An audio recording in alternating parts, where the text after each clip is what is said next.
Hey, YouTube, it's Jaden.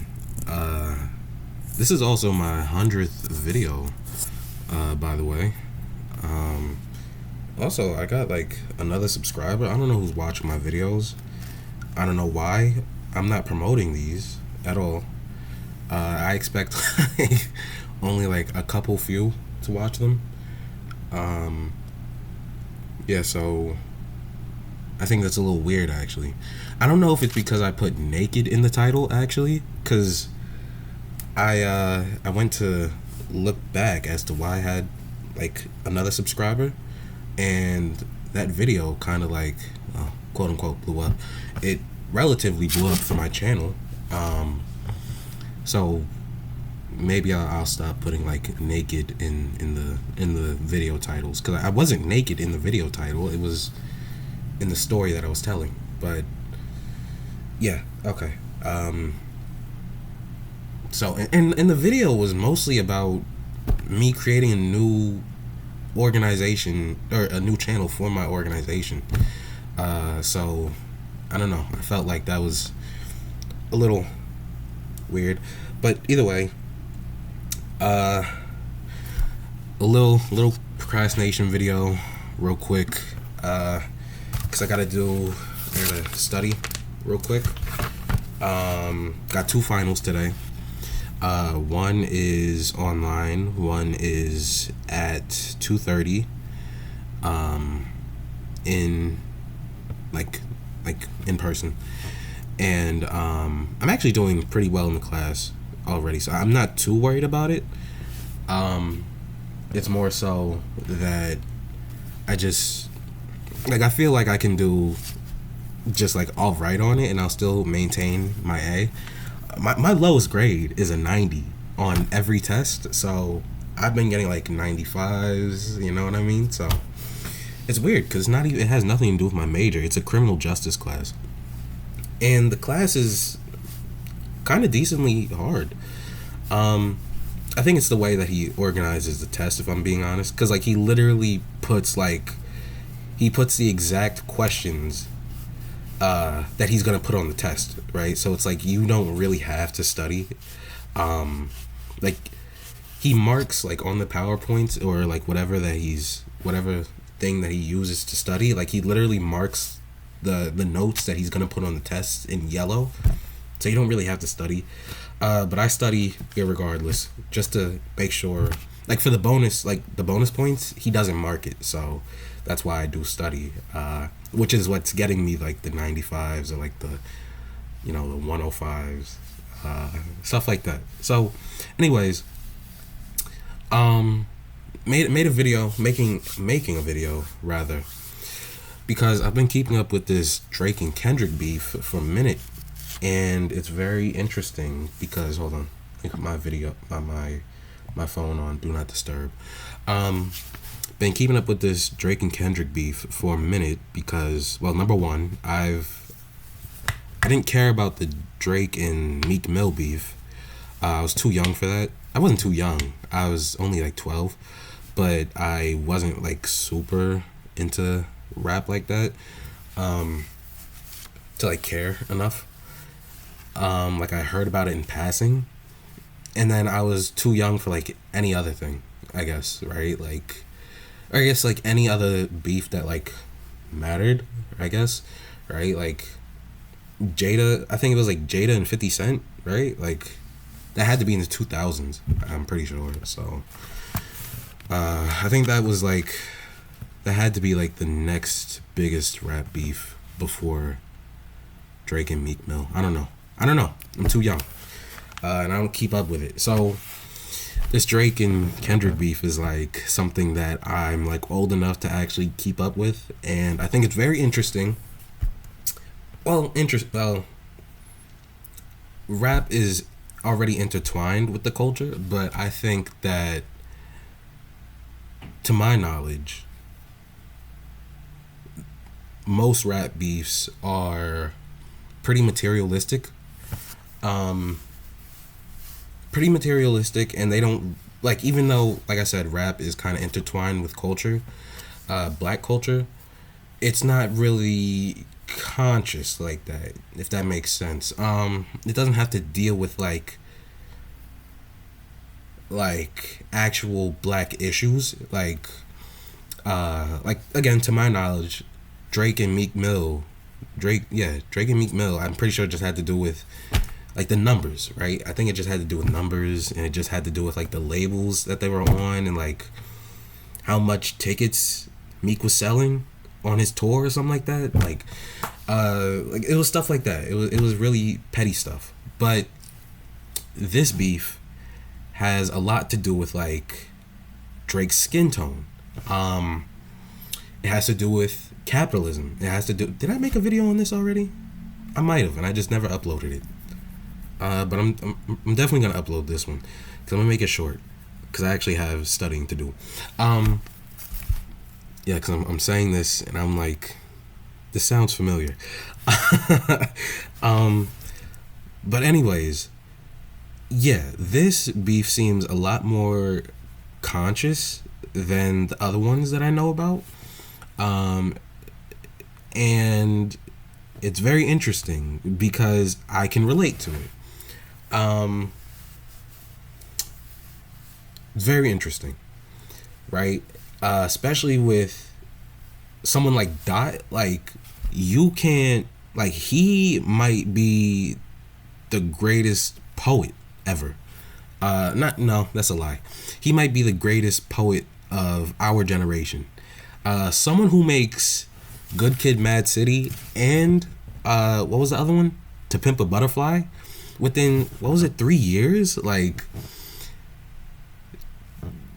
you can't make that up. Like, those are two of the greatest albums. To be fair though, I actually like Good Kid, Mad City more. I'll be 10 toes on that. But you can't really mess with him like that. And he brings up really, really interesting points. I think obviously the biggest point though is that, you know, other than like, well, it's not petty. Like the stuff that like Drake might be like an actual pedophile and other stuff. That's not what I'm here to talk about. What I'm here to talk about is that Drake uses his blackness when it makes him money. Or like he uses blackness as a benefit essentially. Like, he's not black unless it helps him. You know what I mean? Like, he's not black in the good. He's not black in the good and the bad, right? Not the good, bad, and ugly, right? He's just black when it helps him make money. If it helps him, right? If it helps his brand, right? Like stuff like that. And I think that is very interesting because, again, I see that all throughout Cheney. I see that. I saw that back in Plymouth White Marsh. Shoot, I even saw that like within myself back when I was in Plymouth White Marsh, right? But I've changed. I've clearly changed. At least I would like to think that I've changed. And I think that's very interesting. I would like to. There was this bar. That Drake said. There was this bar that Drake said. I think it was Family Matters, and I'm gonna compare it to like one of the things that happened to me here at Cheney, like literally this year. Drake said, it's so interesting. It's so interesting because a light-skinned man said this to a dark-skinned man, and it was like, okay, let me just say it, and then I'll explain it. So Drake on Family Matters, he said, I might not get it right verbatim, but essentially he said, you rap. He said this to Kendrick. He said, you rap like you trying to free the slaves, and it was supposed to be like that was supposed to be like a jab, right? How is that a bad thing? Like, when you analyze that, like, how is that a bad thing? Like, that's like, is that a bad thing? And okay, and let me compare this to what happened earlier this year. So, I have a friend, and he's light skinned, um, and he's like relatively conservative, to my other friends, but it doesn't like ruin the friendship. But he's relatively conservative, and it was me, my light skinned friend, and my other friend who's black, right? I mean, my light skinned friend's black as well. I'm just hear me out, because I think that matters. So it was earlier this year, so it was like, I don't know, it was either August or September. It's like still summer-ish. It's still hot. So he's light skinned, but he was like tanning, right? So he's darker. And I think I made a joke like in passing or something, and I guess in hindsight maybe like it might have been in bad taste. And I said, man, you might actually be black. And like I said, in hindsight, that's kind of that's in bad taste. Yeah, that's in bad taste, I realize. I didn't say it like that though. I think I just said like, you're really black, right? Either way, something about like slaves came up through my other friend who's dark skinned. And so when he heard that slaves part, he said, this is what he said. He said, he said, I remember this so vivid, because it was like, how is that a bad thing? Just like what Drake said. He said, I would be, well, he's referring to himself. I would be the house Negro, and you'd be the field Negro. And like, that was like, it wasn't like a jab, but it was like a joke. It was a joke. And you know what I mean? Like, it was like a joke, but it was like a joke that like had like a jab to it. You know what I mean? Because of what I said. And again, I realized that what I said in hindsight was in bad taste. Because irregardless of your skin tone, if you're black, you're black. I mean, unless you're like really albino, then it's like, I feel like that's a conversation for another day. Either way, when you think about that, when you analyze what he just said, how is that a bad thing? If he's the house Negro and I'm the field Negro,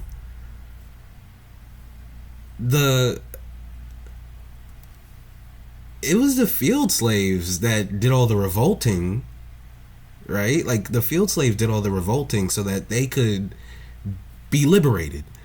It was the house slaves that still wanted to be controlled by their slave masters, right?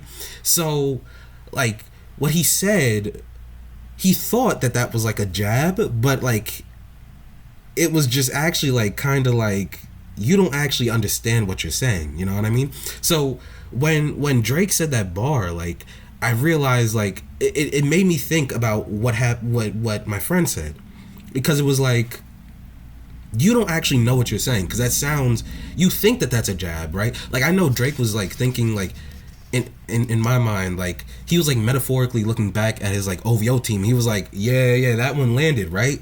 And they're like, this dude doesn't really know what he's talking about.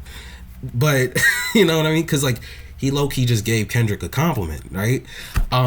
Just like my friend low-key just gave me a compliment, right? Like, he's telling me like, I'm kind of a liberator, you know what I mean? And I think that's so interesting. I think that whole dynamic is very interesting, because I don't know why that is. I think there's obviously some colorism there.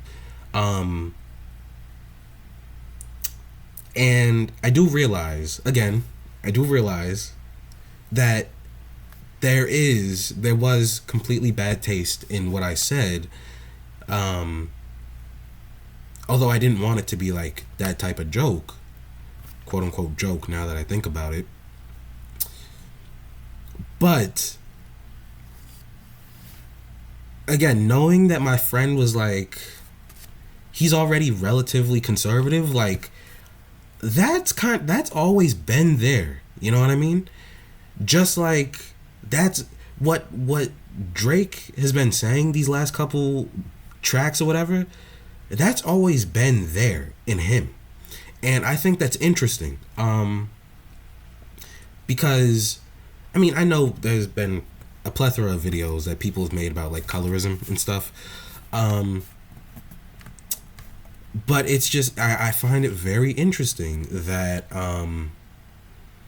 there's still like this disconnect between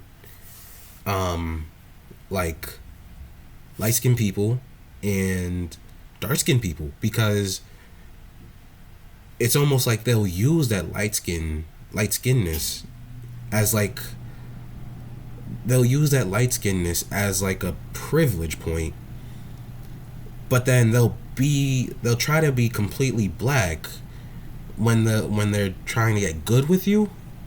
And I'm talking about Drake completely this time, because Drake will always go to Atlanta when he's trying to be completely black, but there's never been a song where he's like advocating for like black rights, or he's advocating for like any sort of marginalized group.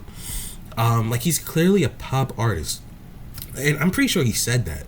Like, he's not truly a black artist.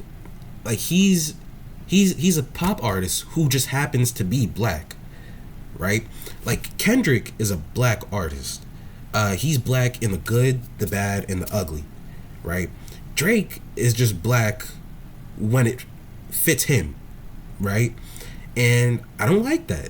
I don't like that, because you can't be black when it's convenient to you. You have to be black all the way through, right?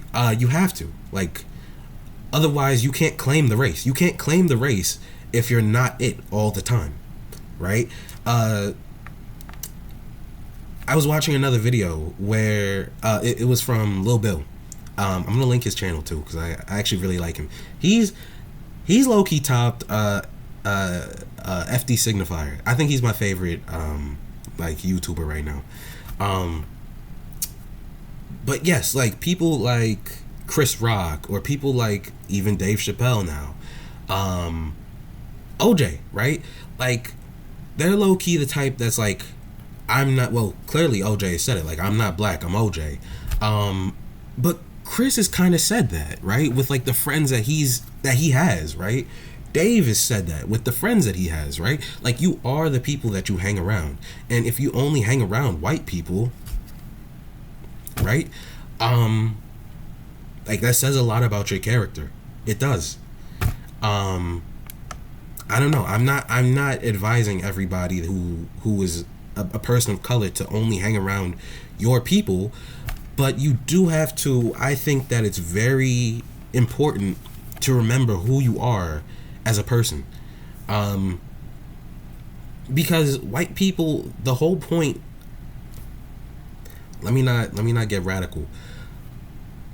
I'm just gonna say that white people don't have culture, and they're trying to strip you of yours. That's all I'm gonna say. That is all I'm gonna say. They're also not an official race. White literally just means anti-black. That's all it means. I'm gonna leave it at that. I'm gonna continue working because I have about 2 hours till my final. So got a little radical at the end. Just a little bit. But I'm gonna link Lil Bill's channel because I think he's a really, really good YouTuber. And yeah, I wish me luck on the final. I'll let you know what I got. I'll update the video description. All right, peace.